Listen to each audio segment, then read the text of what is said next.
Okay, ooh, it's a portal day. Um, I don't know if you all heard any of that just now. I just saw the live button go on, but we are broadcasting live in New Orleans on 105.3 FM and the United Public Radio Network, as well as our various Facebook, YouTube pages. And I'm sorry, my dog is literally sitting right here forcing me to pet her. So that's her name's Ella. She's a Swiss Mountain Dog. And tonight, that's actually a topic that goes along with my show tonight. The theme, um, pets. We Joe and I were just talking about storms. They're in New Orleans, and many times I've been struck by lightning and such, and I draw in a lot of electricity from storms, a lot of energy. It makes my heart beat fast, things like that. So, grounding is still very important with all the glitches we've had on the internet tonight. Um, but animals do that. That's just a fun fact. I don't know if a lot of people know that. One of the ways, if you're, empathic, if you absorb energies from whether it be storms, people, work related situations, whatever it is, and you go home and you cuddle with your dog, um, play with them, take them for walks, whatever it might be. And that is an excellent way to ground yourself and raise your vibration. Um, my animals, as most of you know, I like most animals better than most people for that matter. Not anyone in general. I just love the energy that animals give off, and we definitely don't deserve them. I know. Yep. Speak of the devil. I think that was a sign right there. I don't even know what that was. Oh, no. So sorry. Here's my dog here.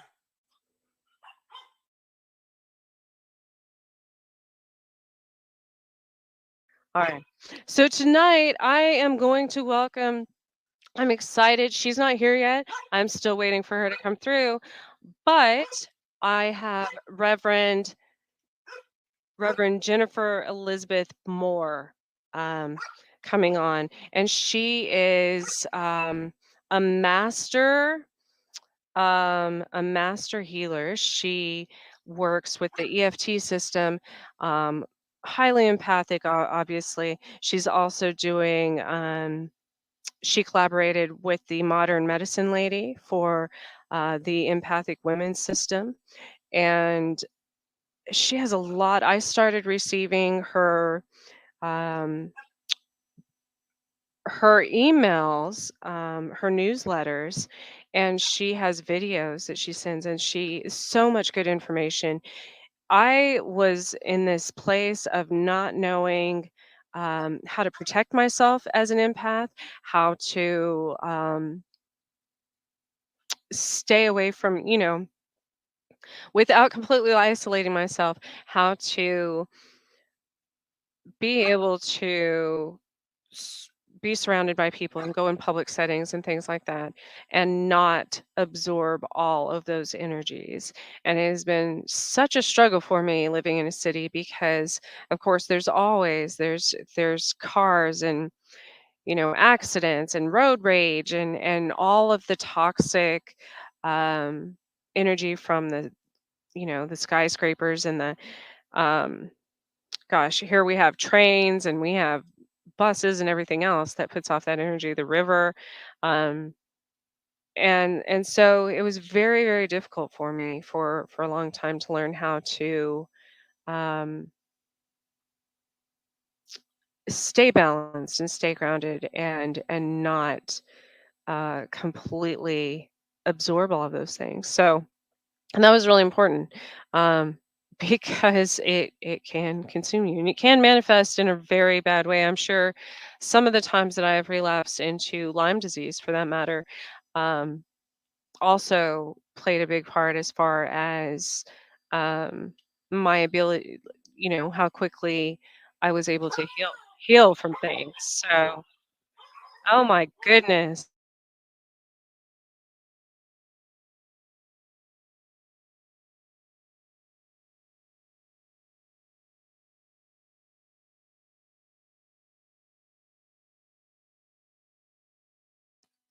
Oh, I am so sorry. I'm sure that is extremely loud on the internet on the webs. I gotta put my dog up here shortly. Um, yes. So animals can feel all of those things as well. And I don't. She doesn't even usually bark, so it's funny that this happened. But okay, are you done, Ella? Do you want to be on camera too? All right. All right. I think she's calming down. Well, I'm gonna try to email my guest one more time. I know I had her.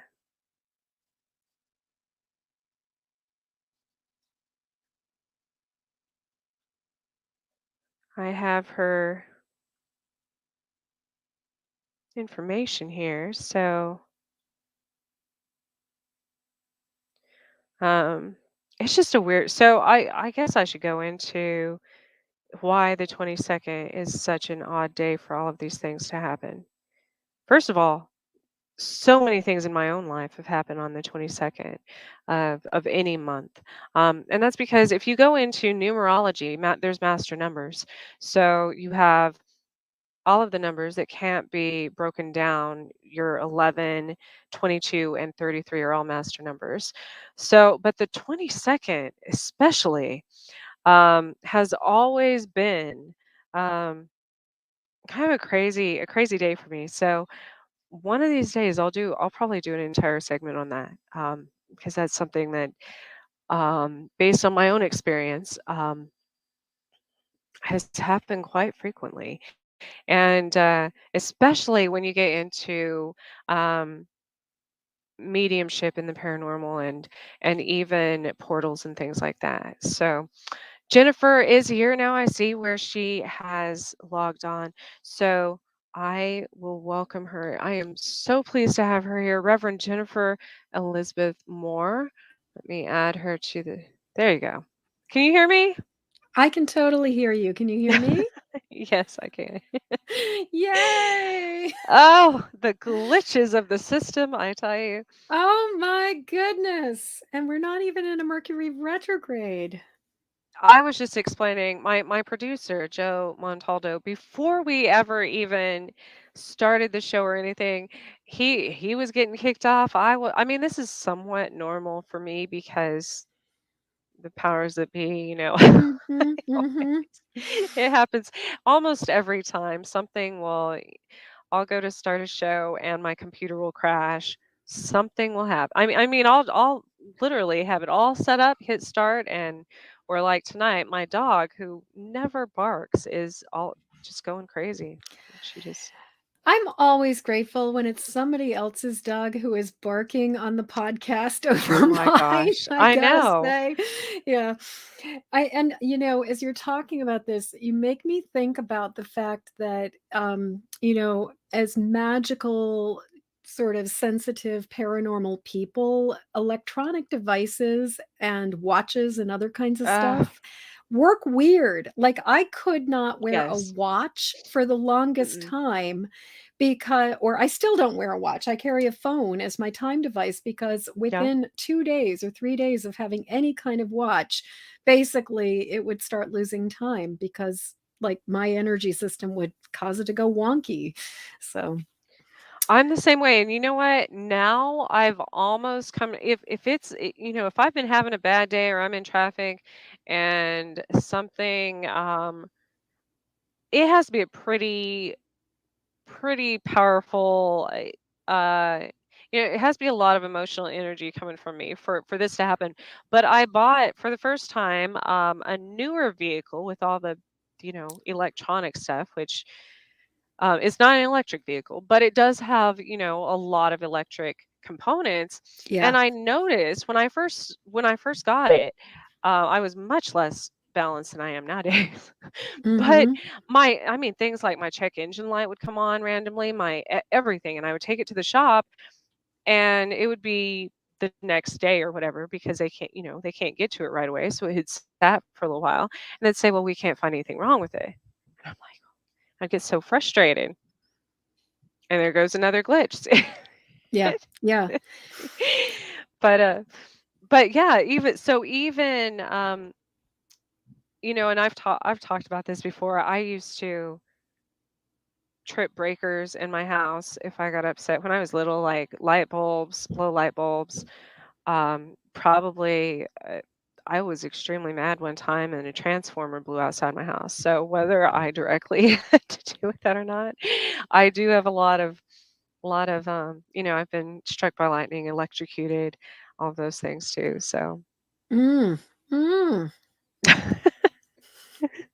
I just conduct it. It's Yeah, yeah. Well, and you remind me of something I heard a really long time ago about the idea of poltergeists and how frequently, a preteen or an adolescent is in the house, and yes. how our energy can really set stuff off. And I've definitely had a number of conversations with people about um, periods in their life where the house has felt particularly haunted. And Mhm. while it's not certainly is not always that you've got a kid with a lot of intense energy, it seems to be a very common thing when suddenly you've got a kid, especially if a kid is going through a lot of difficult stuff, and that they just seem to have that intense ability to emote. And it follows that with those of us who are highly sensitive, empathic, psychic, intuitive people, that not only do we have really extreme emotional energy, but we also have some pretty extreme psychic energy as well.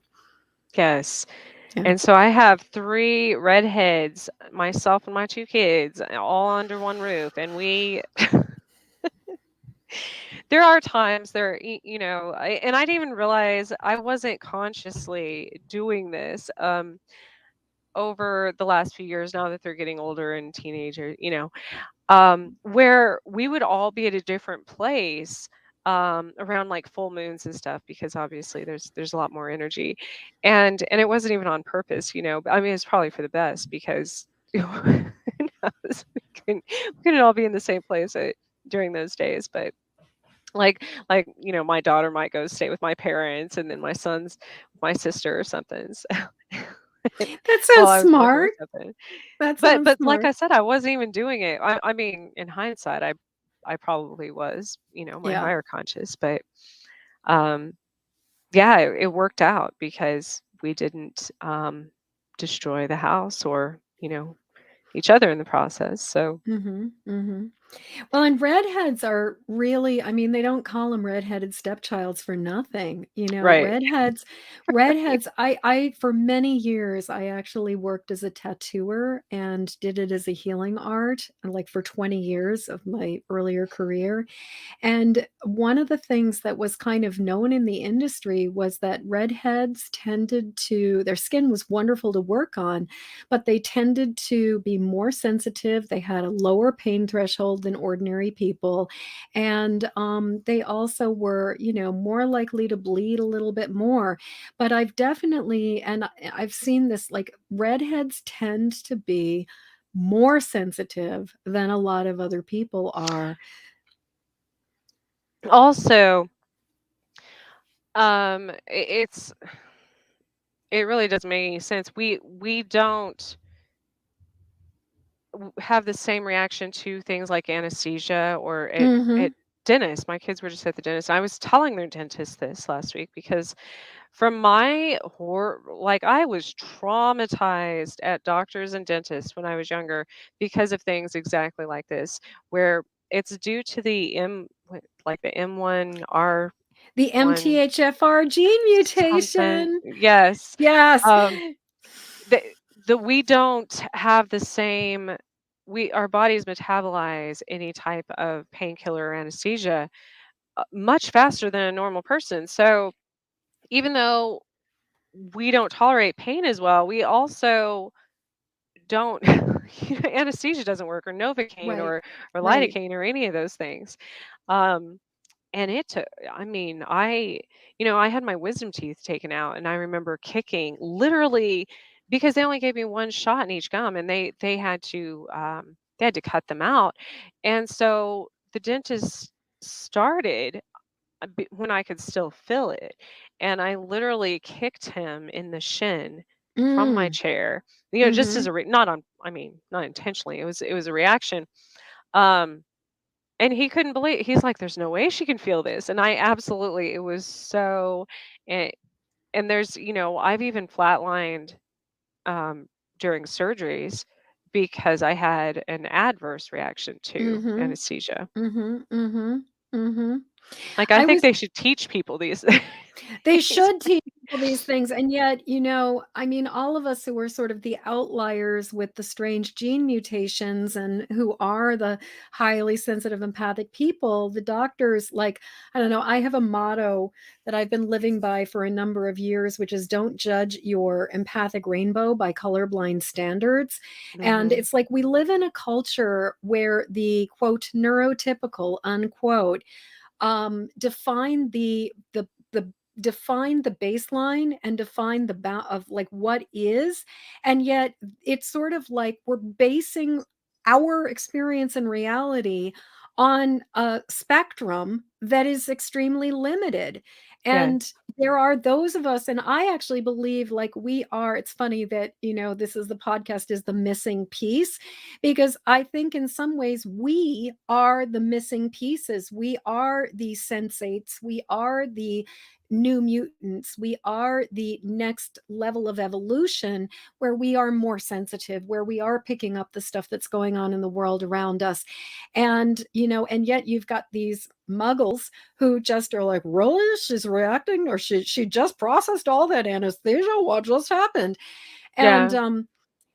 I mean, I grew up with people in my family. My mother is somebody who, if you gave her a quarter of the amount of medication that an ordinary person would take, she would have a really strong reaction to it. And it's Mhm. something where you have, and I think that this is something that goes into when you're an empath, when you're a sensitive person, how incredibly important it is to acknowledge and validate our own truth when we live in a world that is constantly telling us that we are overreacting, that we're taking it too personally, that this could not possibly be happening to us. And yet it's like, no, this is really Yes. happening to me. That was well, and I think that, after these last few days, as I've been reading your material, your emails, um, I okay, first of all, before we get to that, Yeah, since I'm sorry, I just talk to people like I've known them forever, but I do too. but That's but one of I the things forget. about being a psychic and a telepath. It's like Yes. you and I are just like, oh, hi, friend. I haven't seen you in a Yes. couple hundred years, but, hey Right. there. Yeah. But for my listeners and viewers, they're probably like, "What are these doing?" I mean, Why I'm are sure these they're used to women it with talking me, about who but the hell is she? yes. So first of all, Jennifer, if you would, do you go by Jen or Jennifer? So Jennifer is my formal business and author name. Everybody calls me Jen, except for my nephews and my brother and sister and my mother, who call me Jenny. and I can always tell if somebody doesn't know me if they try to call me Jenny, because that is the very, very special family name. But pretty much everybody calls me Jen, so please call me Jen. Yeah. Okay. All right. So Jen, give us a little, kind of this a background, your background story. Um, I completely forgot what I was going to say, but yes, I don't want to do the whole. Tell us about Sure, yourself. I'll just tell Oh yeah, my. so my name is Jennifer Moore, also, and I go by the name Jen, except if you're my nephews, then you call me Jenny. And I am the author of the book Empathic Mastery, with the subtitle that is, a 5-step system to go from emotional hot mess to thriving success. And I am the former hot mess who wrote this. I also have referred to myself as a former world class awfulizer. I come from a long line of people who worry about absolutely everything and can come up with a lot of stuff. And I'm the author of Empathic Mastery, and I am a master trainer for EFT International. I'm actually one of 122 master trainers who are here on this planet teaching people how to use EFT impeccably. And if you're wondering what EFT stands for, is that what you were going to ask me? That was my next one, but Yeah. I was gonna make sure that okay, I think that glitch went away. Oh, good. Okay. I couldn't hear Um, you there for a for a Oh second. dear. Okay, so what I was saying is that I am also a master trainer for EFT International. I'm one of the 122 master trainers in on this entire planet who teach people how to use EFT really Wow. precisely and really impeccably. There's a lot of so EFT is also known as tapping, and it stands for Emotional Freedom Techniques. And in the more than 3 decades that I have been working as a healer, I have never, ever found a tool that is more effective, that is more elegant, or gentler than EFT. And so I absolutely love this. And what I do is that I absolutely love to work with other highly sensitive, empathic people, intuitives, light workers, sort of very magically oriented, creative people to help them go from taking on all the thoughts, the feelings, the energy, the sensation, the pain of the world around them to really being able to recognize what's theirs and what's not theirs, release the stuff that is no longer serving them, and really start to use their gifts to make a difference in this world.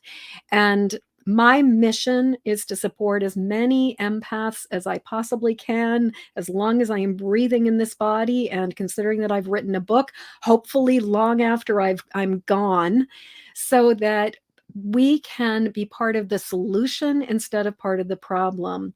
Because what I have found is that many of us who are highly sensitive and empathic, the thing is that in my experience, there's like you got psychics, you got mediums, you've got intuitives, and you got empaths. And the thing is that psychics, mediums, and intuitives are open and picking up information in the same way that an empath is, except that they can tell the difference between what's theirs and what's other people's stuff. Like they know they're getting information, but they also know that that information is coming from some other source. And the thing about an empath that makes us very unique is that we pick up all the information that's going on in the world around us, but instead of picking it up through one of the clairs, where it's like we have like clairvoyance or clairaudience or clairsentience or claircognizance, we pick things up through our own processing system and through our whole sensory thing, and we feel things as if they're our own experience.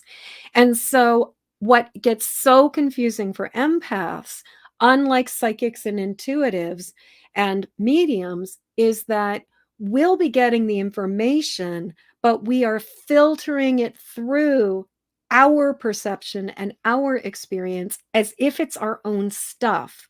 And Mhm. this can be so incredibly Ooh. confusing. And so many, I cannot even count the number of highly sensitive, empathic people that I've worked with over the many years that I've been doing this work who have heard it's almost like a script that has been written. You're overreacting, you're taking it too personally, you're taking it too seriously, you're just being crazy, you've got an overactive imagination, just let it go, stop thinking about it, stop worrying about it. And then one of my favorites is, you're not feeling that. You're not going through that. Why are you worrying about that person's experience? Why are you so upset because that person is having such a hard time? And as empaths, we get upset when other people are having a hard time. Yes. So I was gonna say, I have, I'm one of those weird mutants. I have 3 spleens. So the emotion connected to the spleen is overthinking and worrying, and they're all 100%, they're not like accessory spleens. They're functional. So with the 3, you can see why I mean, it's Yeah, constant. I just well, overthink everything. and the humors, thinking about it, it's like when somebody's splenic, back in the sort of the medieval, like the four humors, it's like to be extrally, wow. How did you find out that you had three spleens? Like that seems even like a random So thing. yeah, this was before they did that much. There was a lot of research done on chimeras, um, but this was back in, gosh, the late 90s when I went to college. Um, I got mono actually from probably from a dentist office. I had a root canal, and all of a sudden, Mm. like a few weeks later, I got mono, and I assumed it was from my mouth being open for like 7 hours. So, but um, I all of a sudden I had this protrusion from my side, like from my rib cage. A normal person's spleen swells to about 100 times its normal size. Um, when they have mono or things like that. Mine was, I mean, it looked like a third boob, like it was sticking out of my rib cage. And so when they did the, sonograms and ultrasounds, things like that, um, you could see them. They were all 3 of them were swollen. Um, Wow. and then and then I had more tests done and stuff. And um, so that, but I didn't know until much, much later that,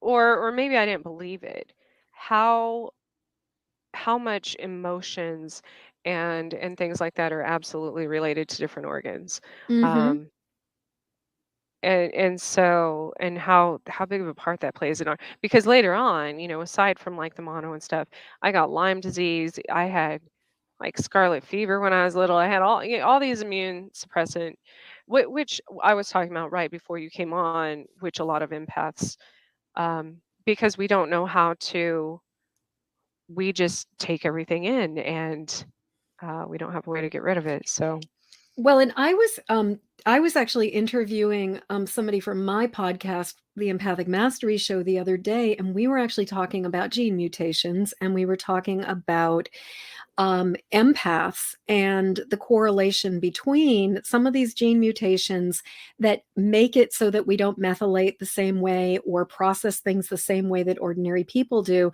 but that also make us more vulnerable to autoimmune diseases, to getting Lyme disease. I'm also a Limey survivor, chronic Lyme person.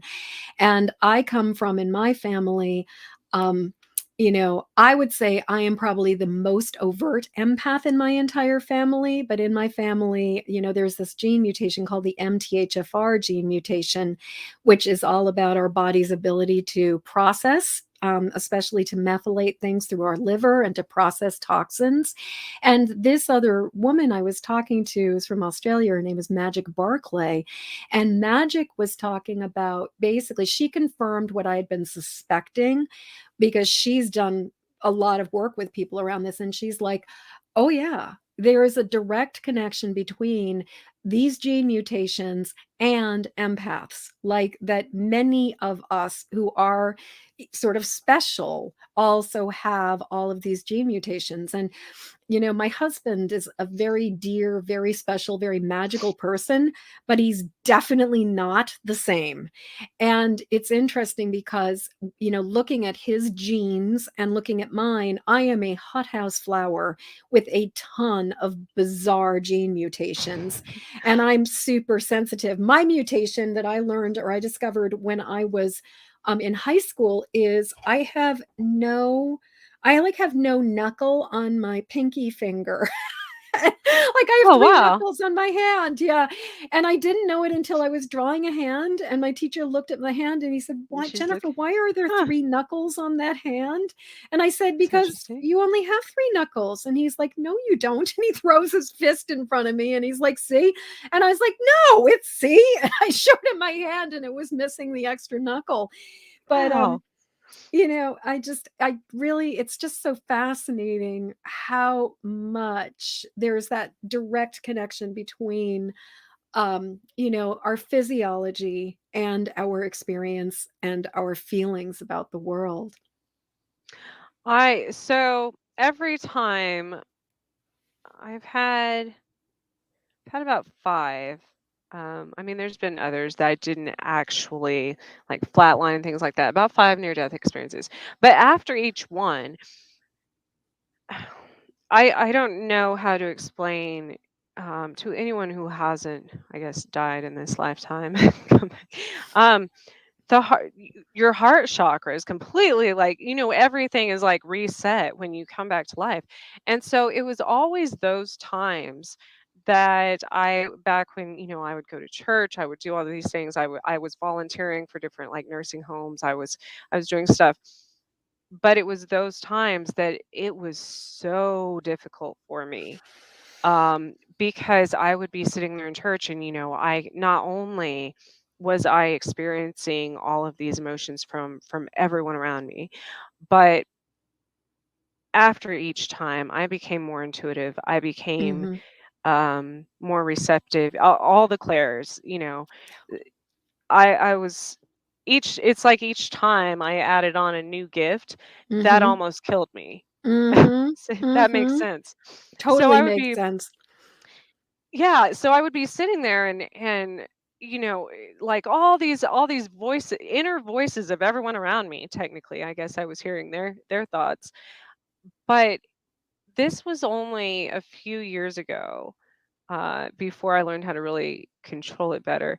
Um, and I was like, the world, and my doctor said, Trish, you're going to have another heart attack if you don't do something, and I was like, well, how the world is breaking my heart. Mhm. So how do you fix Mhm. that? Literally, I'm like, I can't see roadkill without completely reliving the entire accident. I can't go by a spider web that's caught a bug in it because I feel that bug's fear. I was like, I can't live like this. I can't. Yeah. Teach me Yeah. how. Yeah. Um, and it's Well, overwhelming. it is overwhelming. It is so overwhelming. And, there are a couple things you're talking about that just come to my mind. One is that I think that where your ordinary, average, intuitive or psychic tends to experience something through one or two dominant clairs, whereas empaths will often experience the information coming through whichever dominant sensory awareness is around us. And so we are more inclined to have all the clairs because we're around people who are, and even animals and other things, but who are picking things up on a visual field, who are picking things up on an auditory field, who are picking things up more on a sensory kinesthetic field. And what I've found is that empaths tend to have all the things. Now, we may have certain things that show up for us more readily and more accessibly, like some of us are more visual, some of us are more Mm, auditory, but as empaths we will often get all the clairs going because of that ability to absorb and receive. It kind of reminds me of some of those science fiction movies or series where that idea of every time, like usually it's like the villain who kind of consumes somebody, but every time the villain or somebody comes in contact with somebody and they kind of vanquish somebody, they receive the gift or the ability of that person, and then suddenly they have those additional abilities. And I think that empaths tend to, once we're in the presence of somebody with some of those abilities, we will absorb those abilities. But a lot of times, especially after having near death experiences or having experiences where our energy system has really been reconfigured, it's not like we're just clairvoyant when we're around them. It's like we're around them and then we remain clairvoyant. And so I I think think it that that's works part of it. opposite too. Yeah. Do you notice that when you're around certain people, you tend to pass off some of your gifts to them as well? Um, I would say I'm not necessarily, I've never really thought about it that way, but I absolutely transmit by osmosis a lot of information to my students. And Same. energetically, I do a lot of sort of like setting an intention and explaining something to people, but know that what I'm also doing is kind of calibrating their system energetically as I'm explaining something. So I've Hmm. never articulated that the way you just said it, but I'm like, "Oh, yeah, I do." You know? Well, Yeah. and the only reason I started noticing this was, people would come into my life. And first of all, when somebody new comes in, I should also mention with my chimerism, I have two different DNAs, which now they think might actually be two people, in one Mm. body. So, Mhm. so I don't know how they might each have their own gifts, and they just constantly, but, but when somebody new comes into my life, first of all, they have to get adjusted to my life. We live Mhm. in a magical world as empaths. Like everything has, and I mean everybody does. It's just not everybody sees it in the Yeah. way Yeah. that we do, and not everybody interacts with the universe the way we do, I guess. Right. Right. And so first of all, it takes new people in my life a while to get used to that, and understandably so. The human mind is fragile, and so we've been so programmed that um it it's profound, and it's something e- I would have said the same thing, 10, 15. Well, no, I've always seen the unseen and stuff. But I mean, I can see the perspective. But Mhm. then Mhm. once those people were no longer in my life, say not friends necessarily, but like relationships, boyfriends, things like that, later on, they would say, it's weird. Like, I can't do that anymore. I can't, um, communicate with spirits anymore. Or I can't, which I'm sure they could. Mhm. But I haven't decided if it's kind of like the mind over matter thing became codependent on thinking that I was the one causing that gift because it happened when they were in my energy, or because technically anybody can do any of those things. It just comes easier to, Mhm. empaths, I guess. And I mean, in my opinion. So, or do you think that it is an actual transference of our gifts? As you said, in the opposite way. I know when I touch people, when I shake someone's hand, I often see things that, eh, you know, and not even on purpose. But if Mhm. there's an Mhm. extreme feeling of shame or anger or pain or anything, I'll see that automatically. I've actually, it's funny, I've been watching this really, really stupid series on Hulu called, I think it's just called, it's maybe it's called Maggie or Maggie the Psychic, but it's about this girl who's got psychic abilities, and every time she touches somebody, she gets these visions, but usually it's in relation to her own relationship with them and everything. And as you Oh, were that's talking about that, I interesting. was like, oh yeah, it's like you touch this person and you see things, and sometimes you Mhm. actually see your thing. I my thought is that, those of us who are more awake, for lack of a better term, or more sensory aware, tend to awaken that or activate that within other people. And so I think we do that. I also think that with some of these people where they're like, no, I don't have that ability, I would imagine that it's more about, it's kind of almost like like, I'm sort of imagining it's not that they don't have the ability, but that it's not as much of a priority anymore now that you're not reminding them of it. And so it's kind of like you were the person who always bought the quinoa, and now that they're doing their own grocery shopping, they don't think to buy the quinoa. Like Oh, it's that's that, true. and so I think because it does involve a certain amount of care and feeding to maintain a good, clean channel.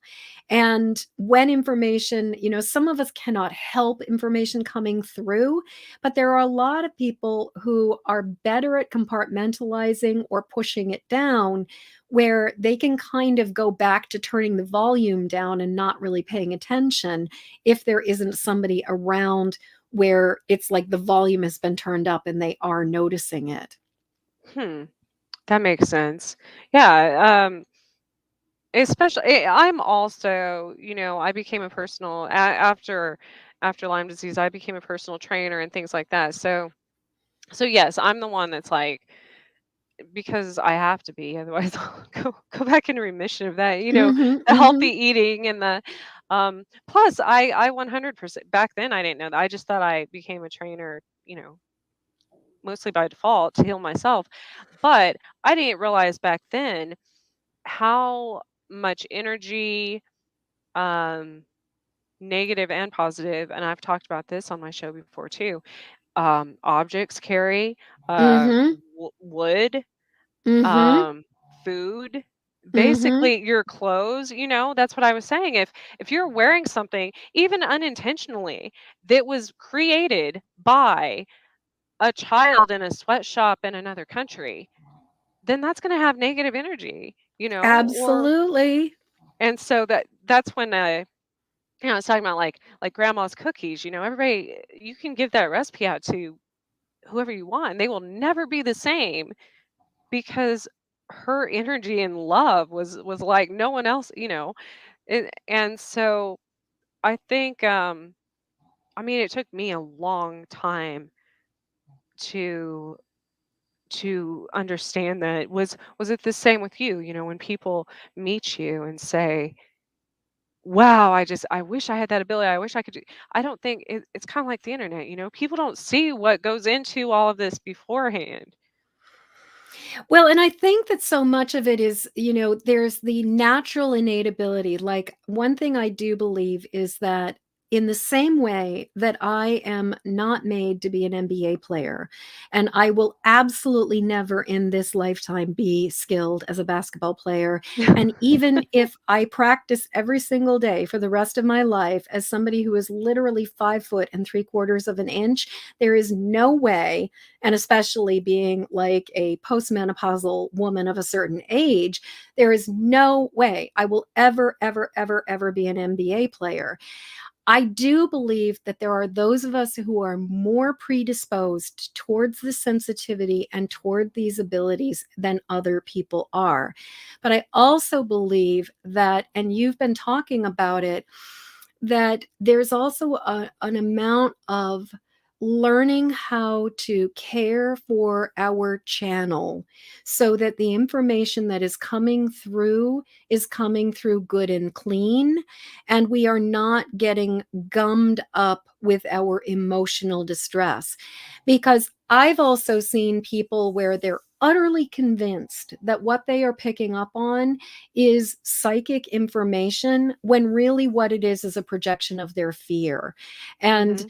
years ago, I had a situation with somebody I knew whose kid had basically gone on walkabout and had blown their curfew to go stay with friends and get stoned all night. Oh. And this person was absolutely convinced that their kid, they had visions of the child dead in a ditch. Like, they were convinced that the child was dead. Well, we are now talking probably 13 or 14 years later, and he's still alive. He's a young adult now, still likes getting stoned. But the thing was, Yeah. this person was convinced they were having a premonition when the truth is they were just really, really anxious for a very good reason. But they were picking up, like they were projecting their anxiety and their fear, and they were doing such a good job of awfulizing that they were convinced that this was truth when it really was just emotion. And I think that's I did that a lot as a little girl with nightmares. Yeah. Because I didn't know. I had dreams of past lives that I didn't know. Mhm. 2-year-old talking about dying in a sword fight, like, or Mhm. numerous fires and things like that. So I didn't know how Oh, to the process that. fires. Oh, Yeah. yes. I was terrified of fire when I was a Yes. child. Yeah, and the entire educational system where of fire safety was not good for this little like past life burned at the stake empath. Me Let's either. just say, I grew up yeah. in southern New Mexico where we learned this was, early 80s. We learned Hmm. about Smokey the Bear. Yes, That's all like I mean, it was all around me. Everybody was talking about everywhere. forest fires. Yeah. Yeah. So that was, aside from all of that, then there was the spirits that weren't always pretty. I Hmm. didn't always, there were literally monsters under my bed. So I had to process Mm, that. I had to mm. process that. And I, it's an odd, I really wish, which I've talked to other people about from every country across the globe collaborating into some type of educational system for children. I understand there's private schools and but these things people don't understand how much it affects our lives. Yeah. How much it can drive somebody to do something that is not an emotion of their own to Mhm. harm another individual. It can Mhm. drive people to harming animals, to causing car accidents, to doing all of the, and Mhm. I'm not trying to make people fear that, but I'm saying that's how important this is. And I think it gets misconstrued all the time as people being possessed or people, i- when a lot of it is literally just we're all bouncing, each other's traumas off each other. We are all bouncing each other's traumas off each other. And, as a species, we have gone through, like, I really believe there was this thing that happened somewhere in the vicinity of about 5,000 years ago when patriarchy started to take over, productivity and empire started to like be the priority. And one of the things that happened was we went from experiencing ourselves as interconnected cells in the body of this planet, knowing that we were of this earth, that we were born of the earth, we would die of the earth in the same way that a cell in our body is born, comes up and die and goes Hmm. back down and dies, that we knew we were part of something greater. We did not experience ourselves as individuals. And then Right. the great lie happened, the great separation happened, and we started to experience ourselves as other than and separate. And one of the things that I think started to happen was trauma started to get compartmentalized and started to get stuffed down. We've been kicking these cans of patriarchal and like racial trauma down the road for 5,000 years now. And the thing Oh is my that goodness, yes. we have found there is now evidence that trauma is inherited, that it is passed Oh, down in our DNA. And so the thing absolutely. is, we cannot escape this. And what I believe is that, and I imagine you do too, is that we've hit critical mass and we can no longer avoid this. And so, as a result, even people who are trying to compartmentalize it are no longer able to effectively compartmentalize it. And more people are awakening to this sensitivity and to the interconnectedness of all of us in the way that, and the fact that trauma is bouncing off, Hmm. and especially these last 2.5 years. people are waking up. Yes. Yeah. I think so I recently, within the last few months, I've done it um semi-professionally for others for a very long time in researching genealogy, Mm. intuitively and professionally. And I had never done it for my own family, and I'm like, that's weird. It's probably I'm sure I was afraid of what I would find. And so one of the first things, because it's the more recent few hundred years, was I found that my family quite literally fought each other in the Mm. Civil War, Mm. killing each other on that, like, which is crazy to me. I'm like, we were fighting. No wonder our family reunions, it's a thing. And no wonder it's kind of like the Cain and Abel thing. Like my sister and I, um, she hated me. I mean, until she Mm. was like moved out of the house, but growing up, and I'm like, why is that? And just like you said, it's generational, it's inherited. It's literally it goes back to I tell kids when trying to explain this, like the difference between cats and dogs, being enemies since the beginning of time. I mean, which now they're obviously not as much, but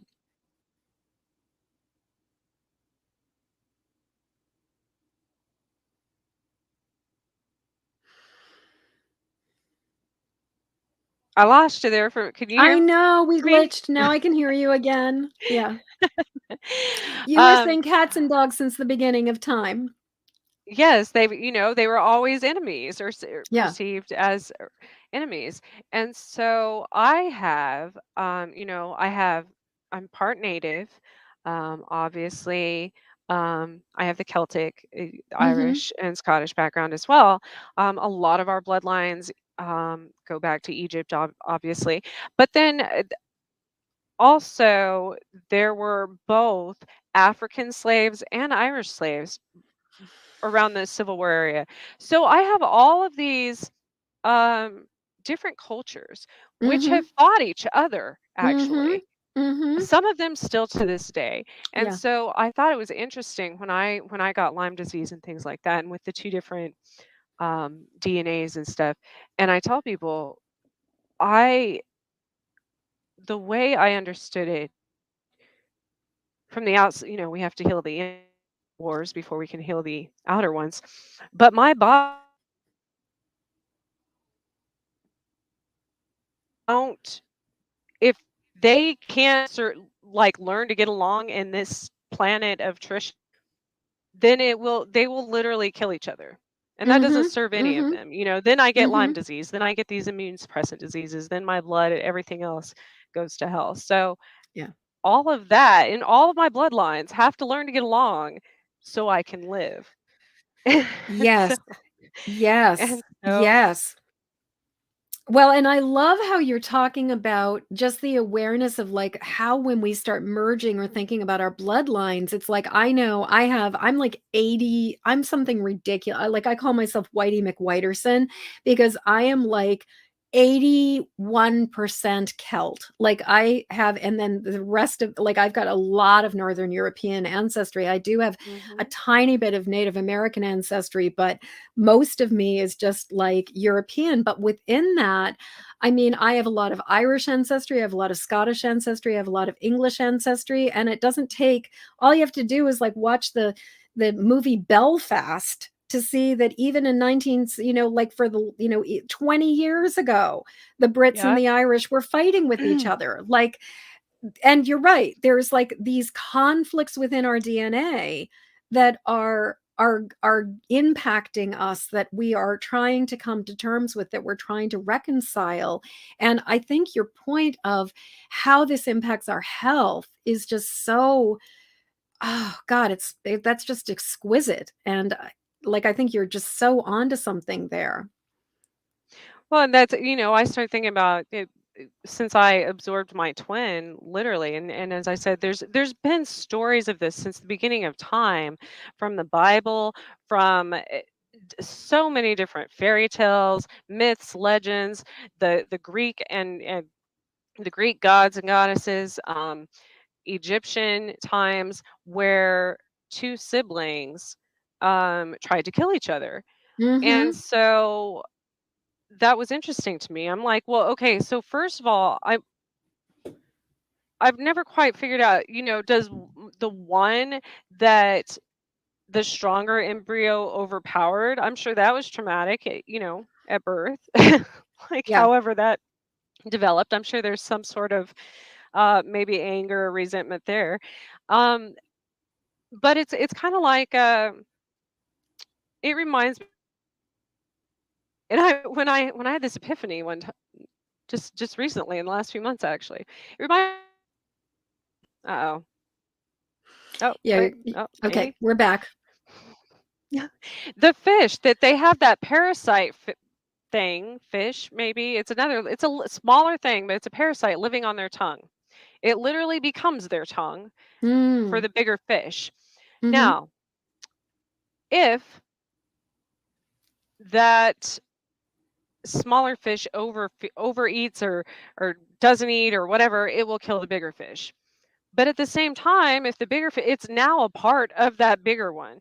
So if the bigger fish tries to get rid of the parasite, both of them will also die.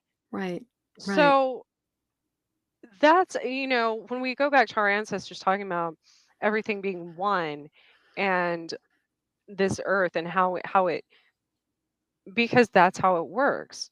How long are we going to continue fighting not only ourselves but each other until we realize that it all affects us?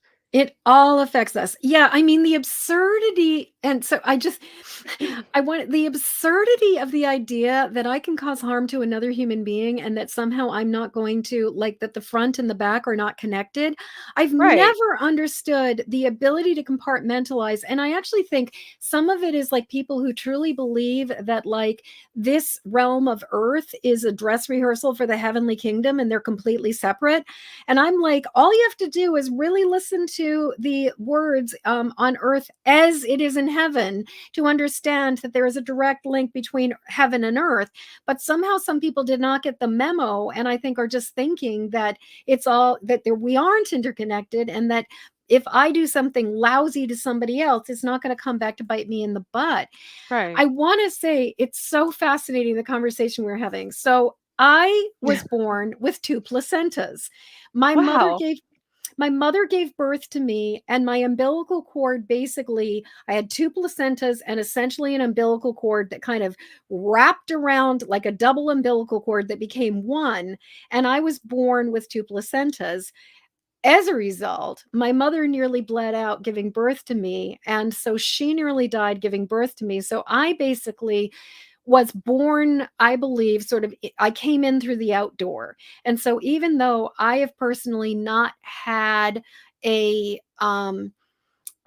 like a textbook near death experience, I was born in the midst of a near death experience.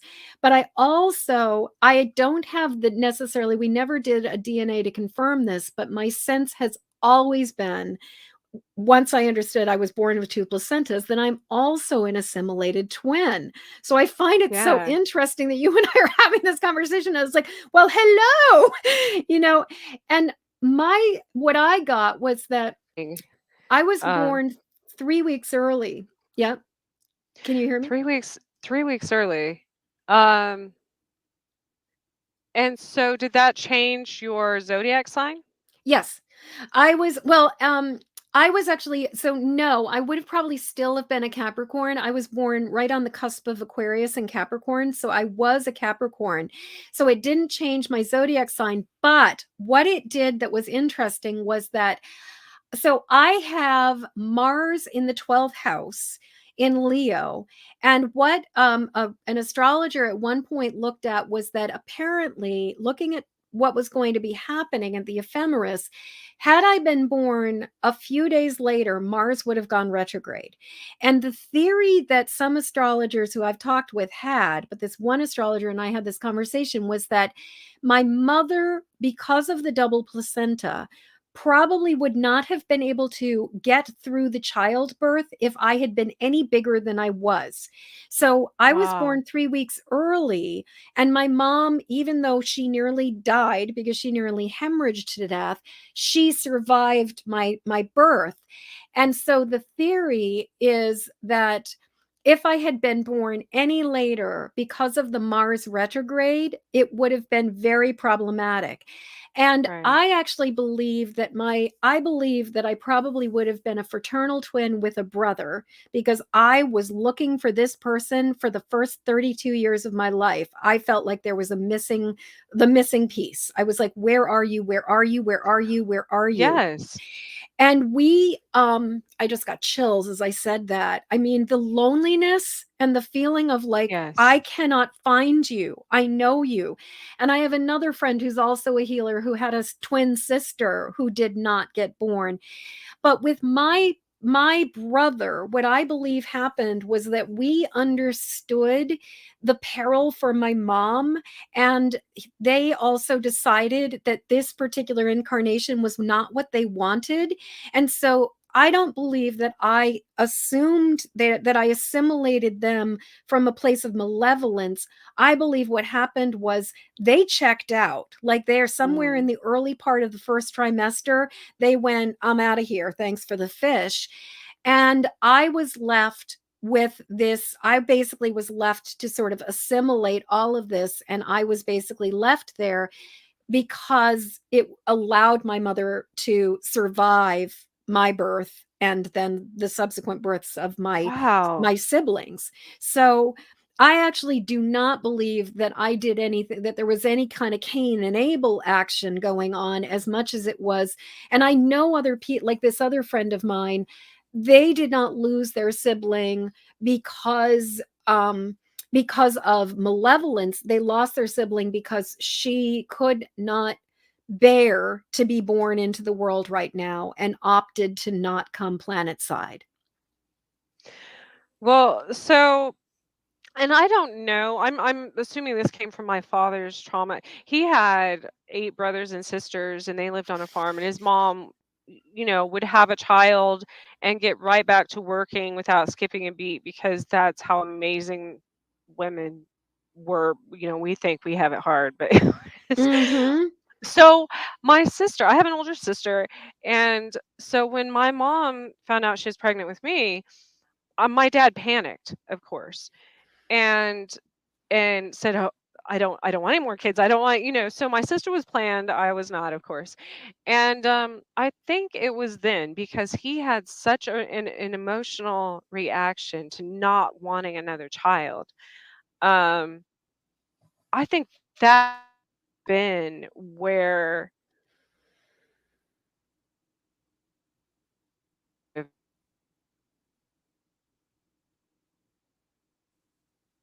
I'm back. Oh, good. I'm glad you're back. I heard you say that Ben, or that would have been.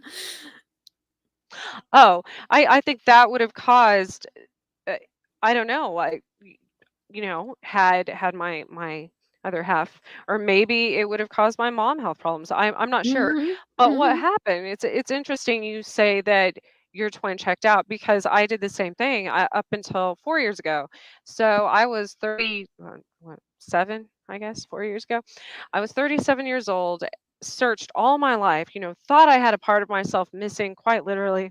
Yep. And after that last, well, not the last one, but that heart attack that year I had. After that heart attack, it's like she wanted to show me that it was okay. That, like, gosh, I'm getting emotional. So I was at this bridge and I was so sad. I was sitting there and I was oh, I was sitting by a tree stump, and this bridge, all of a sudden, my entire scenery changed, the whole psychic thing that happens.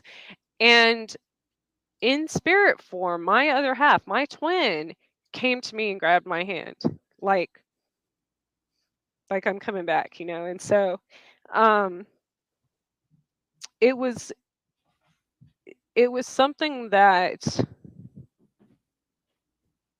people had told me, other psychics, other, my energy back then, which I didn't know was even in the realm of possibilities in this world, was reaching people on the other side of the world, quite literally. Mm. Um, and I used to be extremely religious back then, and so I had just gotten into reading tarot cards. I was searching for answers everywhere in every other religion. And there was a tarot reader, just general collective, that I it was around Christmas, and I was wearing something very specific. I'm weird anyways. I had like the craziest skirt on. I had some leggings that had like sleigh all day on them. I had bells and a, you know, weird colored shirt, all these things. I was sitting on a rock staring at this lake.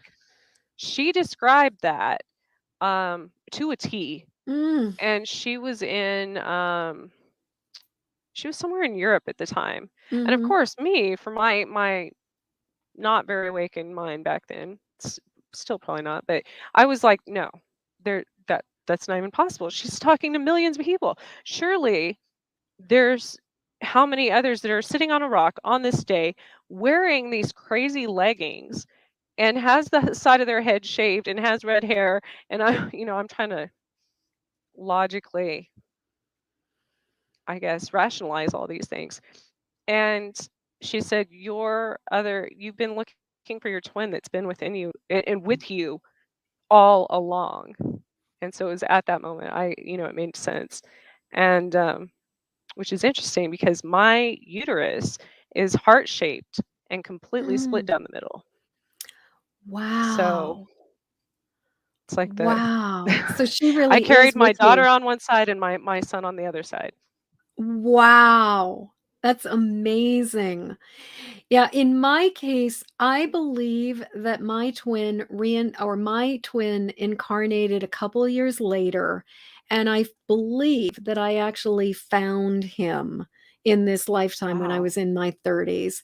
And it was like I set eyes on him, and because this twin was also somebody that wasn't just a sibling, they had been a beloved, and we had multiple life history of like being ripped away from each other. Mhm. And so I took one look at this man, I set eyes on him with his baby in his arm, and it was truly love at first sight. It was just spectacular, and it was incredibly complicated, because they were married, had a toddler, it was just a situation. And we eventually, they were, hippy dippy open relationship pagan, and so eventually we ended up connecting, and I was able to work through the connection and meet that person, and eventually, like, I got to the place where like things sort of just, it was not going to work out in this lifetime. There were just too many complicated factors, but I was able to release the karmic bond, and I was able to be like, I no longer need to search for you. I no longer need Mhm. to look for you. I have found you. I no longer know your name. I no longer know your smell. I no longer know you.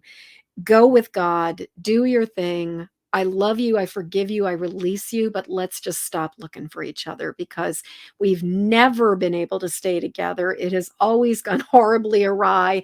Let's just call it a game. Like, let's cash in our chips now and go home. And it was after that experience that I actually was able to find the man that I've been married to. We'll be celebrating our 21st wedding anniversary in September, because I Wow. was no longer looking for that karmic connection anymore. And I didn't have that feeling of desperation. So, because I do not like, it was not like their soul was part of me. They really were gone. Yeah, and that's absolutely how, I went through bouts of depression Oh, and yeah. so many times in my life. and trying to fill voids, Yeah. with different vices and all these things that I didn't understand. Um, a lot of those times, repeating the same cycles over and over and over and over and over, as I had realized and recognized I had been doing for God knows centuries. Mhm. And so I'm like, "No, just this, if this is my last chance on this planet, on this earth, in a shell of a human being, it's not going to end that way this time." You know, you have to, I think we come to, finally, after how many centuries or however long, we get to a point where we're tired, and you you just, and it's not, when people say, I read that, well, and you mentioned it earlier, when people say let it go or you let things, it's not that we let it go, it's an acceptance. Mhm. Mhm. It's I, I tell people all this all the time, because I used to box and be in roller derby and stuff. And I was explaining to my son, like when he was in football, the same type of, I said it's about that push and pull in life, and with anything you're searching for, with anything you're trying to heal, it's not about, people say let yourself fall and learn how to get up and all the, no, we learn how to we learn how to take a hit. We learn how to respond to that. I know that now I bounce back much easier from things than I would have probably a few lifetimes ago. Obviously. Mhm. Some of Mhm. those things would have killed me as a Yep. child, for that matter. Absolutely. Um, Absolutely. Yeah. Yeah. I'm curious, what was your roller derby name? oh, lost cause, because I'm from, the Wizard of Oz here in Kansas. So it was like K-OZ, play on words, Oh, that's awesome. Oz, I because was I lived in New York at the time. Oh, cool. Yeah, I was never a roller girl, but I know a lot of people in roller, and I always had my fantasy roller derby name. I would have been Jen Oside, except that I would have been like, instead of or CIDE, I would have been like SIDDH, like as in the she, as in which is the one of the that may be a bastardization of the spelling, but basically it's like one of the Celtic names for the Fae, we folk. But also would have been, I just thought that would have been a really fun roller girl name to be Genocide. But anyway, I it's always roller derby is just such a fascinating adventure in life. Oh It's so man, neat that I you were doing mean, that. absolutely loved it. I'm Yeah. considering, at 41 years old now, going out again. Here in like a month or two, maybe. I got injured. I got Oh yeah. injured. Oh yeah. I have seen some of the bruises.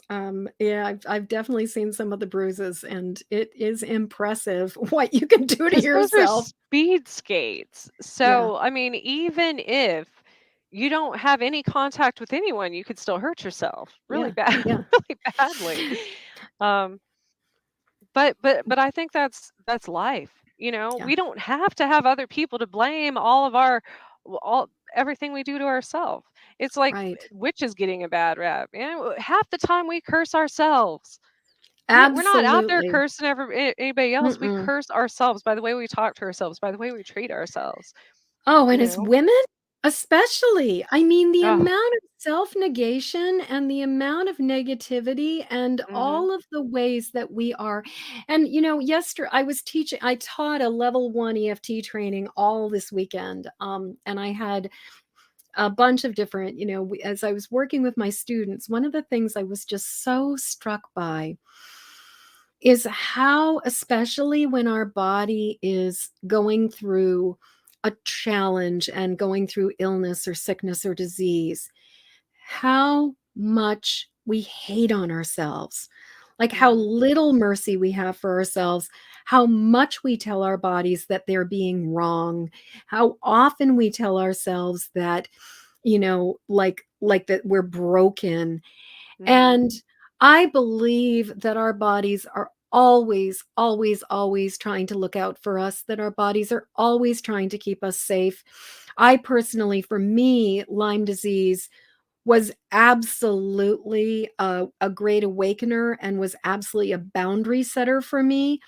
And what I have found is that, like, it never failed that if I started to vacillate on my purpose and especially on my boundaries and my limitations and like the I'm not going there, never failed. I would find it, I'd like a tick would be embedded on me again.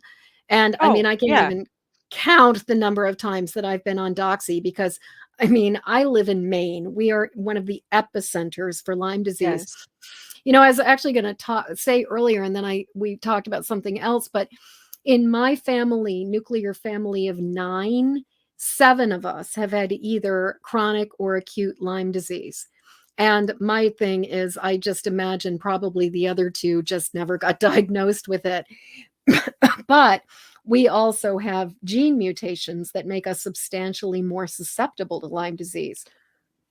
Well, yes. And I didn't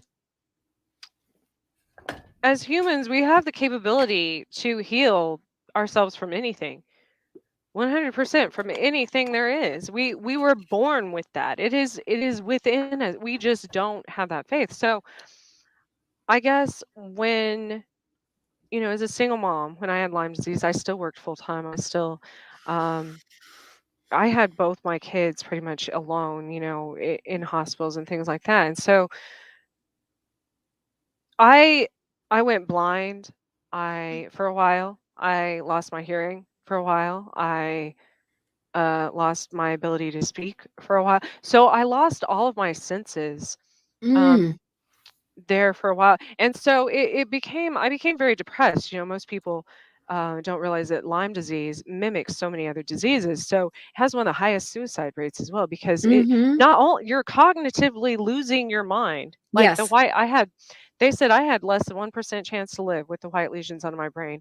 And it had spread to so I had cardiac Lyme and I had neural Lyme with the meningitis. Mm, And mm, so the doctor said, we there's nothing we can do, Trish. You either make it or you don't. And I, of course, am hard headed. I was like, it was that trigger word, I'm like, oh no, I am not dying today. mm-mm, Okay, again, mm-mm. like I am not. And so I changed everything.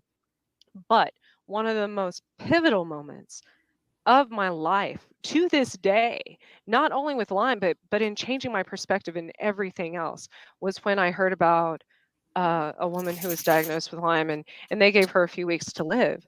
And so she went to California. She, was going to live out her life there, and she was attacked by a swarm of killer bees, and she experienced like 24 hours of the worst pain she'd ever had in her life. And then after that, she was 100% cured from everything. So all this time, when that negative self-talk, all that time when I was like, now I've gone blind, now I've gone deaf, now I was being stung by a wasp in the middle of winter. I've been bitten by a brown recluse and a black widow. And all this time, I used to get stung by bees all the time growing up. I have red hair. And so here I was playing the whole woe is me, blah, blah. And I said, they weren't trying to kill me. They Mm-mm. were trying to heal me. Mhm. Because now it's known that bee venom is Mhm. one of the cure, not a cure, but um helps with Lyme. So the poison is the cure. So now,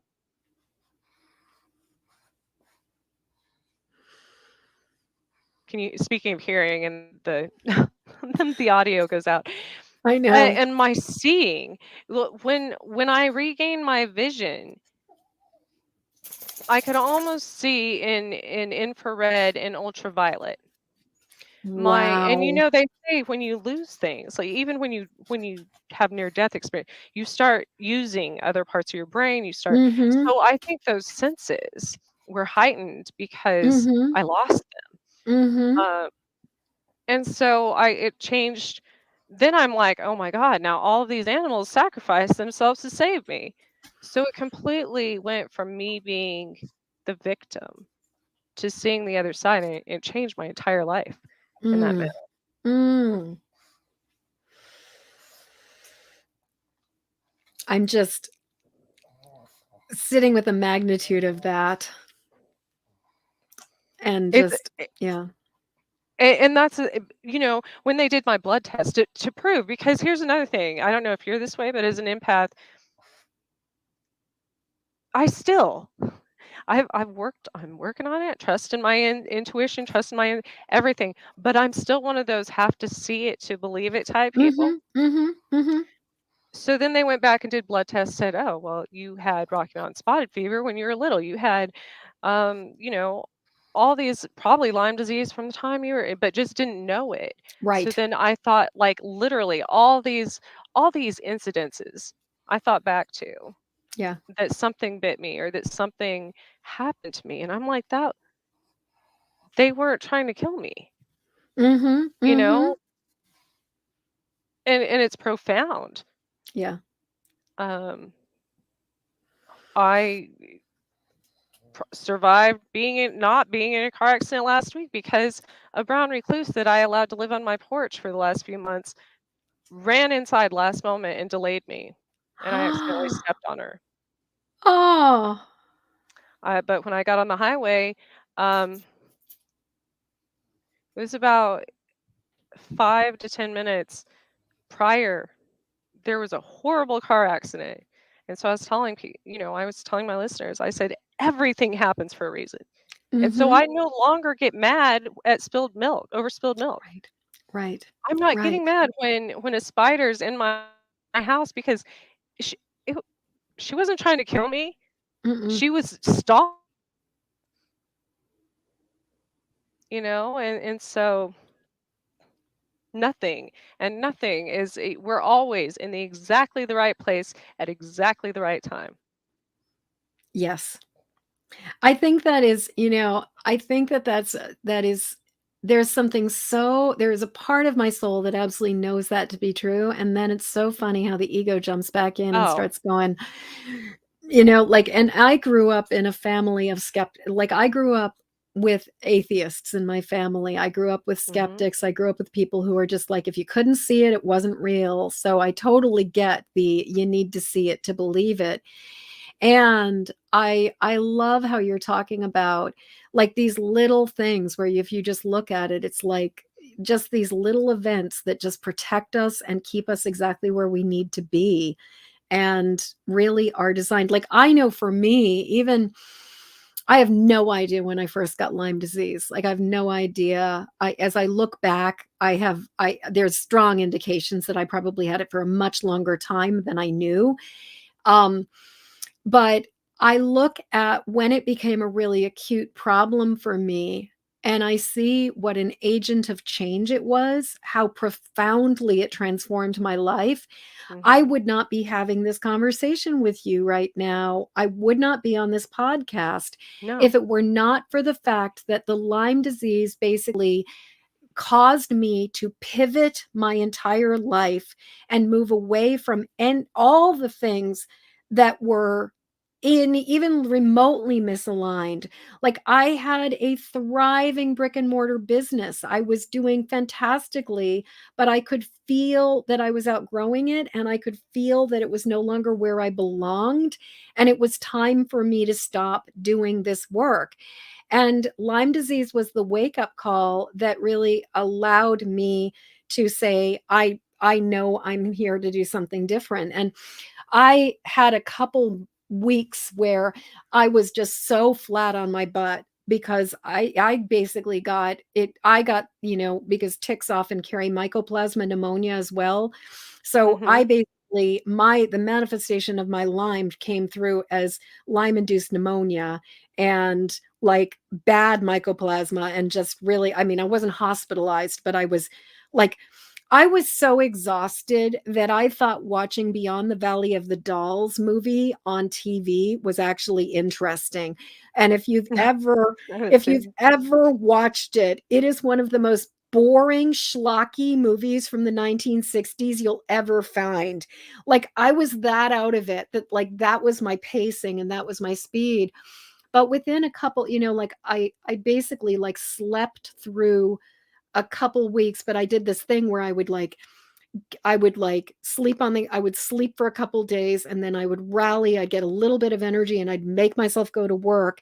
And then I would just like, all I could do was just show up, go to work, and then drag my ass home because I was so tired and I was so exhausted. Mhm. But we live in a society that's just kind of like, hey, you got to keep on, bringing home the bacon. You got to keep on doing these things. But Yeah. eventually, it just became like my body, my soul was like, you're made for something better than this. You don't have to keep on ignoring and denying what your body is asking for. And so I have definitely seen that illness and even accidents are so frequently our soul, body and soul's attempts at setting boundaries when we are unwilling to set them for ourselves. Yes. Yeah. I was just about to say that's one of the biggest things that any accident or lightning strike or any of those things, but especially Lyme disease has taught me is to love myself more Yes. Yeah. because in all of those moments I'm like, why are you going back to this job that is killing you? You know, Mhm. when I went back, I was working in a casino as a dealer, but I worked the grave shift, which is horrible for someone with a with an immune suppressant disease, you know, and Yeah. an empath because Yeah. that's a terrible Oh, environment to. So I was literally, and I'm like, why do you keep doing these things? You know mm, better. You've right. survived it how many times? You keep going back, and I'm like, that's probably what our angels, guides, you know, whatever you believe in, it's like us looking at our own children or our pets or anything. We're like, we try to show them tough love because by coddling and doing and always handing like here's the universe. Okay, I always heal you. I save you from all these stupid things. You put yourself in that position. You made that choice. And yet we keep doing it. And they're Yeah. like, how many times am I going to have to strike this girl with lightning to get her to, you know, and so when I think about with my kids or animals or anything, and I'm like, just stop. You know, it's so obvious to someone from the outside. Um, and but it's really that process of loving myself more, and once I did that, people are like, "Wow, Trish, what you do? Like, your skin looks great, your hair, your" I mean, I look younger now than I did back probably 15 years ago when I was in a Mhm. horribly abusive relationship, Mhm. working at a job that was 12 hours a day that didn't appreciate me. You know what I mean? Like, all these things, and that's the difference because I love myself now. Yeah. Yeah.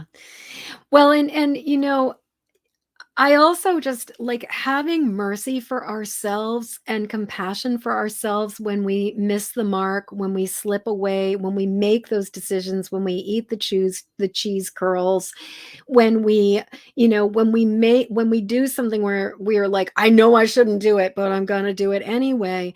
Like even that, like approaching ourselves with just profound love and mercy, and not giving ourselves like there's a reason we opt to do the things that are not wise, and Mhm. usually we're doing it because part of us is stressed, part of us is hurting, part of us just wants relief.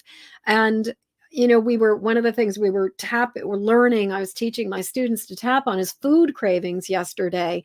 And the thing about the way that EFT works with food cravings is that it really invites you to honor the desire and honor the part of you that wanted that thing, and lean into it, as opposed to leaning away from it and going into this idea of being a good girl and Right. deprivation. And I think that even when we make the decision to do something that is harmful to ourselves, there's always a part of us that is trying to find a solution. And maybe like there's a part of us that doesn't have the self-esteem to stand up for ourselves. Maybe there's a part of us that's just like, the path of least resistance is saying yes to these people right now. The path of least resistance is being a people pleaser right now. The path of least resistance is deciding to have that, like, that thing on my plate that I know is not good for me. And instead of just like constantly coming back with that sort of like self-flagellating, like, look at you, you did this thing, like, even that, like, it's like loving the abuser within ourselves instead of abusing the abuser within ourselves, like, all of the layers at which we can have mercy and compassion for the choices we make as human beings. And I think that, it's probably 4 or 5 years ago now, uh, when life coaches and health coaches and all of these things started becoming, well, not only necessary, but a really big deal. I think unintentionally, to some extent, many coaches are doing such a great disservice to people. I mean, not intentionally, by creating this, like you said, this frame of mind, this perception that you have to be positive 100% of the time. Mm, You have to be a good person 100% of the time. That we're human. we We are are human. We human. are You human. know, I still get get upset and react once in a while in traffic. Right. I still, no matter how much I work on it, and I know better, I still eat cupcakes and I still do these. I know that it's going to make my muscles and bones and joints and everything else in my soul hurt. I know it, and I still want that cupcake. I still do Yeah. it anyways. And some days you just have to do that. I was having a conversation with somebody about the whole thing of like this kind of the phenomenon of always focusing on the positive, always focusing Mhm. on the positive. And the thing is with EFT, basically, well facilitated EFT always acknowledges the distress and where we are at before we try to use tapping to bring in something positive. But one of the fears that certain people who are kind of on that kind of law of attraction, whatever you think about is what you're going to amplify, Right. will be like, well, if I talk about the negative stuff, then won't I grow it bigger? And what I really believe is that, number one, if there is even a remote part of you that is feeling distressed or disorganized, like unhappy or having negative thoughts, no amount of positive affirmation is going to make that part of you go away. And to ignore and deny that part allows it to fester within us. I really believe what we resist persists, Yes. and what we shed light on burns off like fog in the morning hours. Like, it really makes a Yeah. difference. And but the thing is that when we, start getting into this whole like positive thinking, positive thinking, positive thinking, just keep thinking positive. And also the people who are like, it's not working at all, but they're like, I just Mhm. have to keep on going. Sometimes that's a sign that it's time to course correct. Sometimes that's a Yeah. sign to say something is wrong with what the way you're doing this and you need to change it. But I really think of the positive affirmations like when you're dealing with something really big and intense and painful, it's kind of like having a big old pile of poop and trying to spray perfume all over it. It's like, it's not going to make it better. And if we have those feelings inside of us, we must like bring them out and acknowledge them in order Confront for them. them to transmute and Yeah. change. Yeah. And that's when I really went back to my pagan roots, the as above, so below, as within, so without, Mhm. because that balance, everything in this universe has that balance. We have the northern and the southern hemispheres. We have, so we have the light part of the year and the dark part of the year. It has been that way, a perfect geometrical balance by design. Yeah. Um, since the beginning of since its creation. Right. So, but we have to honor that. We have to accept that. We Right. have to I love that's why I had gotten the Four Seasons tattoos, to remind me to embrace. I know that I notoriously I had a heart attack on the same day 2 Septembers in a row, you know. Wow. And so I know now that I need to be more gentle with myself in the fall. I need to be and so these things have happened that it's your biorhythm and the earth and animals and all of the elements and everything in this massive beautiful creation of our existence is built that way. And Yes. so Yes. for for people in this narcissistic world that we live in to say there's only one diet that works. There's only one way to heal yourself. There's only one way to be a good person or be happy or be positive or what. No, Mm-mm. no. Mm-mm. And I think that's where it, it's like we're going to take it's like common core math. I mean, we tried to take shortcuts, which is just going to prolong our suffering in other areas because of misinformation. But Right. but that's Right. again, we have to accept that because that's equally growth. Well, and That's you're speaking about seasons, and we are living in such a bizarre time because of electricity, because of central heating, because of the fact that we can, buy food from South America or Australia. We hmm have this artificial sense of summer and like all the time. And yes. as a society, we are like there's like even the whole sort of entrepreneurial exponential growth idea that every like the goal should be that you're like growing your business and making more money every single year, like this idea of just grow, grow, grow, grow, grow. What else? Just like what the only other thing that grows and grows and grows and grows unchecked is cancer. And Yeah.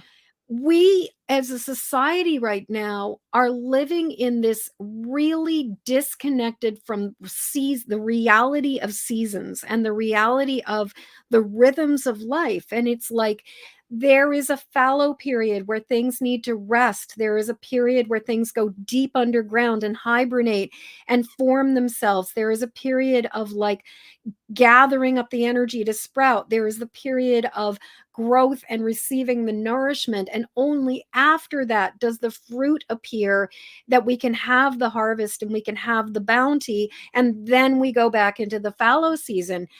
But we are living in a time with artificial light, with artificial growth cycles, with all of these things that make people forget that it's almost like we deny gravity, like we are just Yes. we're defying the laws of gravity as a species right now. And I believe it is coming back to bite us in the butt in a Oh, major absolutely. way. Yeah. And it's funny you speak of, the seasons and the blooming and stuff. Uh, In 2018, um the height of my Lyme disease, the worst part when I thought I was dying and all that was Christmas Eve. And because of all these things in my health and I was about to be evicted from my house and all these things went downhill. And I just wanted to give up on everything. I didn't want to end my life. I was tired. I wanted to Mhm. give up. I'm Mhm. like, I can't do this. I cannot do this. My power went out at Mm. 1:11 a.m. on Christmas Eve. Wow. My TV comes on after the power went out in the middle of the night, and there was a song. I'll have to send you the link, but it was Jennifer Hudson and three other girls on The Voice singing "The Rose" by Bette Midler. Oh. The soul afraid of dying that never learns to live. Mm. Mm. And I was like, if that isn't because roses have been, I was born in June, of course, a Gemini. Not only am I a twin, but I'm also a twin. And that song. And so when I moved and got the courage to start my business and leave those jobs and everything 2 years ago, I had this rose from that house. I had moved different town, everything. I had to live with my parents for a short period of time. They had the rose dead in their garage. So last Mm. summer, I thought, I'm gonna do this. I'm gonna start my photography business. I'm gonna finally get out there and do. Everybody said I'd never make anything of myself as an artist or a photographer, and my parents are like, I went home one time and I said, oh, I'm gonna take this home. And they're like, why? Just for the planter? That rose has been dead for years. I brought it home, and it was spring. 2 years later, after that Christmas, and that's when I opened my studio, my art studio, and I had it on my back patio. I was actually going to repot something in it because I thought it was dead. And the first picture I took was the rose bloomed. It rebloomed. Wow. So then I went on doing all this research on roses and how they can actually you can cut the head off of a rose, plant it. I mean a stem, like not Mhm. even rooted anymore, Mhm. and it can regrow. Mhm. And then all of a sudden Morticia Adams made so much sense. Mm. Mm. Yes. I'm like, "Oh my gosh." Yeah. Yeah. So, You are giving, yeah. Mm. Yeah, I have profound time. I'm looking at, dried roses in front of me, and I adore roses. I've got Rosa rugosa growing everywhere, and we Rosa multiflora, which is wild rose that is considered an invasive, but just volunteered itself and started blooming in my yard a couple years ago. Oh, wow. And I mean, roses are just and roses are associated with the Blessed Mother. Like they are one Mhm. of the biggest symbols of the goddess. They and the heart. So what a And it's, spectacular story. and rose, they're not actually flowers, they're fruit, right? Yeah. I think. So it's like literally that fruit, that seed you plant. Yeah. Um, always like never give up. I mean, even though something might look like it's dying or dead, which was symbolic of myself that night when that song came on. Um, and I had written a poem back in high school, um, called "The Rose," and it was about life and death. Mm. Um, You'll have to and include that so poem in the show notes for this, yeah, yeah, I've never I and it was it, if you can find something it. that no, no, I memorized. I mean, it was something that didn't make sense back then. I mean, it was a really pretty poem back then, but I didn't realize the significance until now. And oh my gosh, I cannot believe it is already 10 o'clock. I'm gonna I have you know. back on again so you can talk. Oh, We didn't you and I could talk forever. I even. mean, seriously, it is kind of like, "Oh, you. Hi. Been a couple 100 years, but hey." Yeah. I want to share. I just read. I was in a hurry before the show, which is also symbolic. But my yogi tea, which always has a message, Mhm. on the tag, says, Mhm. "What can you appreciate in this moment?" Mm. And that was it. So, oh man, Jen, yeah, yeah, you're welcome to come back. I Well, would anytime. love to come back, and I would absolutely love to bring you on my show as well, so I Absolutely. guess Nobody I'll ever wants to continue. talk to me. Oh, I mean, come um, on, we're both assimilated twins. I yes, mean, now that's that is crazy. I've never. wild, and I have never, ever in all of the podcasts that I've been on, I've never had this conversation. I've never, and I'm just like because this is just such a very really weird and random piece of info. It's not like most people start talking about being assimilated twins. So Yeah, it doesn't happen, yeah, and so, yeah, it's like finding a needle in a haystack, yeah. um, yes, so next I do have some people booked the weeks after Not next week, I don't. So I'm open next week if you want to come back. My viewers and listeners, next Monday is open. You don't have to answer now if you don't want to, Okay. or you can. I mean, either way. Well, my But husband would basically be like, "No, you are not doing this because we're taking 2 weeks off, and I am a notorious workaholic." And he, on the other hand, yes, is he's my boundaries when I don't have them. And so he has been like, "You are not doing any work." And this week I'm actually doing a ton of things. So I will gratefully say I'd love to when I'm not on vacation, and I would absolutely absolutely. love to come back. Yeah. We can plan a time in the future where you can actually talk.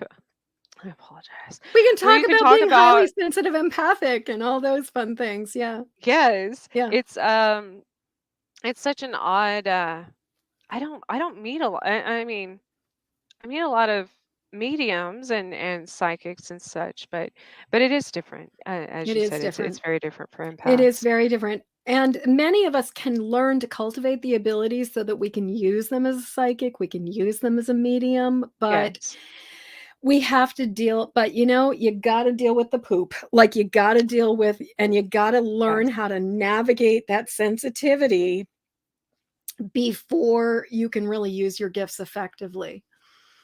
Oh yes. Oh my Yeah. goodness. I'm still. Yeah. I'm a work in progress, people. Oh, I yeah. I will be a man. work in progress in this life and probably Oh in the next. Lord. Yeah. Yeah. Yes. Yeah. Next time we talk, remind me to tell you about where I grew up. I grew up in the mountains of southwestern Mexico, but I learned about a tribe that resonated with me, but that's been discovered to be they were around like 30,000 years uh, Mm. ago. So it's an interesting story. Um, yeah, it's been an absolute pleasure, Jen. Where can people find you? So people can find me in a couple different places. Really, really simple. Come on over to empathicmastery.com. And also, if you want to get a copy of my empathic safety guide, go over to empathicsensitivity.com. And that's also going to Yes. bring you, My, yes. my And ink that's was out, so it's not Oh, actually pink, cool. but Oh, very cool. And the thing that's really cool about that too is that that will also give you access to my free Facebook group where I teach master classes every single month. I do Tap Along Tuesday once a month and Tarot Tuesday once a month. And when we have things like Lionsgate or, when we had the 22222, we do alignment and calibration ceremonies. And it's a place where you just get to come and be with other people who really get it. And to get a copy of my book, just jump on over to empathicmasterybook.com. At this point in time, this big bad boy, which is 380 pages, you can get it in ebook, like Kindle copy. You can get it as an audio book. You can get it as a hardcover, like nice and hard, or you can also get it as a paperback at empathicmasterybook.com. And for the people who are interested in learning about EFT, you can jump on over to eftinstruction.com. But if this is all really overwhelming, I'm sure that Trish is putting it into the show notes right now. But just jump on over to empathicmastery.com and it will lead you to all the rest. yes, I will have those links on my Facebook page, on the YouTube page. Um, and I know it's overwhelming Yeah. Yeah. overwhelming for people, but It is, um, it is. Well, and something I heard the other day, it used to be that we could retain 7 pieces of information at any given point in time. But with sort of the onset of all the trauma with this pandemic, we now as human beings can hold about 4 pieces of information at a given point in time. So we really need to keep it simpler. It also occurred to me for anybody who actually wants to at some point catch the interview that you and I are going to do. My podcast is called The Empathic Mastery Show, and the link for that is empathicmasteryshow.com. and I will say, so I was talking about this right before you came on. I absolutely love, and this is saying a lot because I don't. I know it's bad, but I'll be the first to admit I don't always read a lot of emails like newsletters and stuff, but Mhm. I absolutely love yours. They are Oh, filled with so much useful information. Um, it's amazing. You take so much time and energy to put those out. So, oh, and that thank that you. absolutely comes across in your emails. So, yes, absolutely. Subscribe to those so you all can get Jen's amazing wisdom and knowledge. And a lot of it, obviously, people are searching and for Yeah. tools and help. And so I think it's amazing what you're Oh, doing. oh, You're absolutely an inspiration. oh, And I'm going to Trish, learn. thank you so much. I know nothing about, surprisingly, just because that overload of information thing in the last few years. I don't know anything about EFT. So this is exciting Oh. to me. I'm also, Oh, just you you know, wait. Just you wait. It's a little weird at first because it looks really strange because we're tapping on the top of our head and all kinds of like if and I I, will be completely honest, my first experience with it was like I was a little too vain to do it.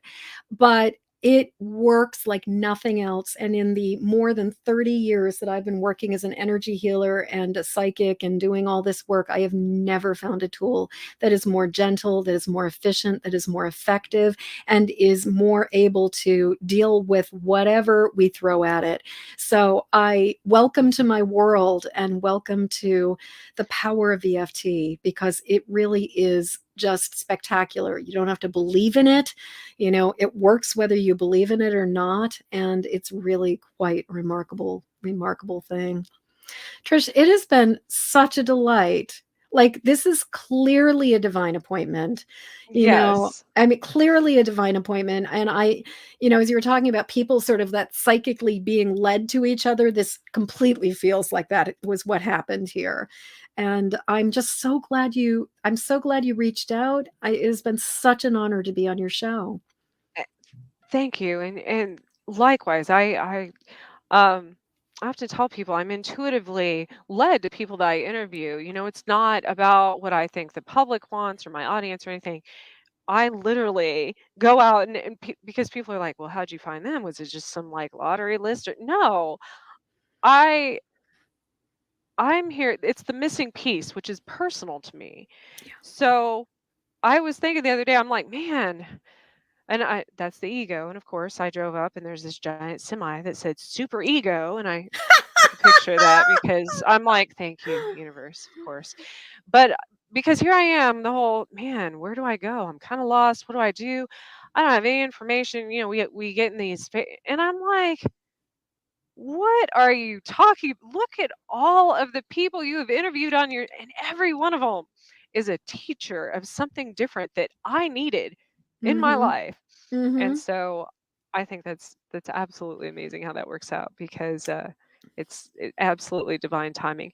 Real quick, I was going to mention because I forgot and I have ADHD, Yeah. another Yeah. sign thing from the universe. And definitely, interestingly, another thing that those of us with particular gene mutations are very, very susceptible to. Yes. And actually, I've got a show coming up fairly soon that's going to be all about the interface between empaths and ADHD because there's definitely a correlation there. And Yeah. Lyme exacerbates ADHD. Oh, And then, yes. and I've often correlated empaths and people with highly sensitive or people that are highly sensitive. Um, you know, I'm also categorized as autistic. Well, Mm-hmm. but a lot of these things, I think it's society, it's because I tried to fit in this box Yeah. of how I'm supposed to be all my life that Yeah. that creates that turmoil. So, um, but one thing I was going to tell you because you also have Lyme is one time I was asking you, I'm like, I just need something to help me with this, something to cure it, something to heal it. And I kept getting scratched by my cat, and I'm like, what she has never scratched anyone in her entire life. I rescued her, and cat's claw. Cat's claw. Cat's Yes. claw is Yes. an Yes. herb. Yes. So here's another one of those things. The universe is like, hello. Yeah. Yeah. The thing that saved my life, that I really believe completely changed things, was that I was part of and starting to do research, and I was part of, like some of the online Facebook groups and Lyme recovery groups. And people started talking about using Rife machines, which is a frequency, like basically broadcasting frequencies, radio frequencies into your body. Oh, And Spirit was like, "You have to get one of these. This will save you." And I then went and I looked, and the prices are like, they're not cheap. We're talking a couple grand to even get started with a good Rife machine. And Spirit was like, do you want to run up like a couple $1,000s on your credit card, or do you want to be dead? Like they were just like, yeah. we'll keep it simple for you. You get to choose. But for me, rifing was kind of just, like I worked with a number of essential oils and definitely did some herbal protocols and parasite cleansing. But rifing, I will really say, just like really saved my ass. And as you were saying, how Lyme just really affects the neurological stuff. When I would herx, it would, like, I would go through these days, or couple day periods where I would just go into these dark black moods Oh, yeah. as I was going through a cycle of healing, because it was just like it would just affect my brain so badly. So, you know, the I was journey at a is point there was, one point in my life where I only had about an hour um activity time away from my house before I would forget where I lived. My mhm. kids would have to remind me to turn the stove off, to if I had my car keys. I can't tell you how many times I locked myself out of the house. Oh, yeah. Um, they would make sure I had my driver's license, and I would literally shut down and forget where we lived before I got home, and that is terrifying having two young children as a single Oh, mother. I cannot And even so, imagine. I mean, I ended up slipping and falling and sustaining a mild concussion back in December of oof. 2019.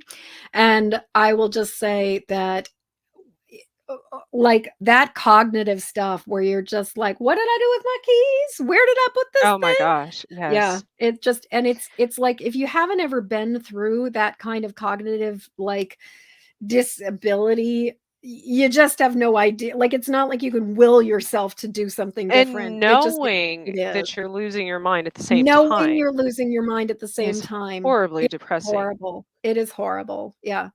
And in my family, both of my parents have had, my father's passed now, but my mom is still alive, and both of my parents have dementia.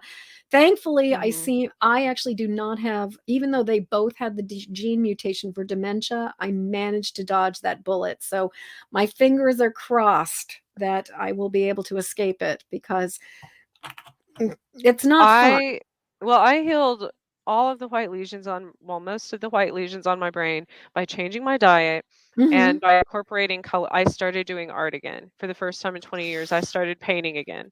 So color therapy, music, and then I started playing the piano again. I also red light therapy changed my life. So I found a neuro optometrist who specializes in basically optometry rehab, and he uses this technology called Syntonic, and was able to reboot my brain by having me look through colored goggles.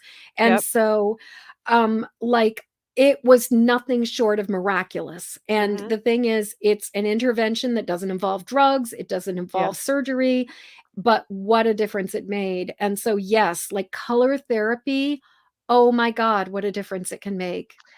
So And incredible.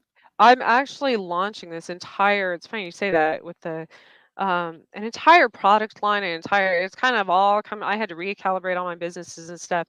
I'm gonna be on the Outer Realm on United Public Radio Network with Michelle and Amelia, who I've been booked for this for months and it was giving me anxiety and I'm like, I need to find the right time and when I'm gonna do this and have it all come together.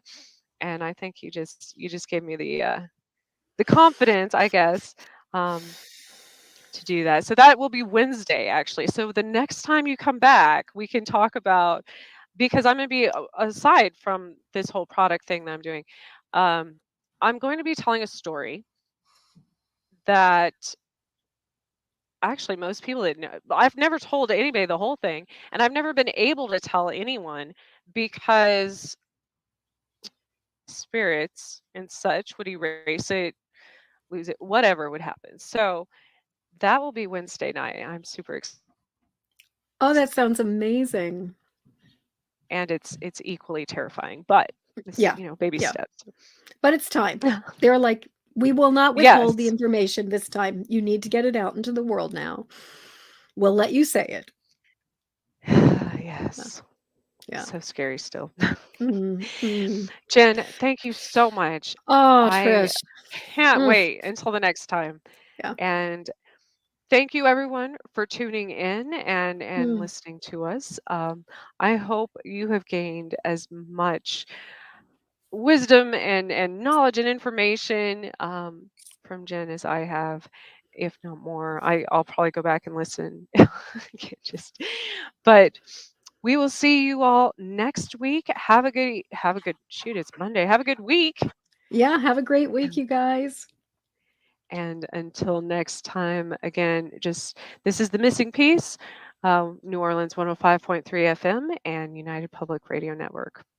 Have a good evening, everyone. Thank you.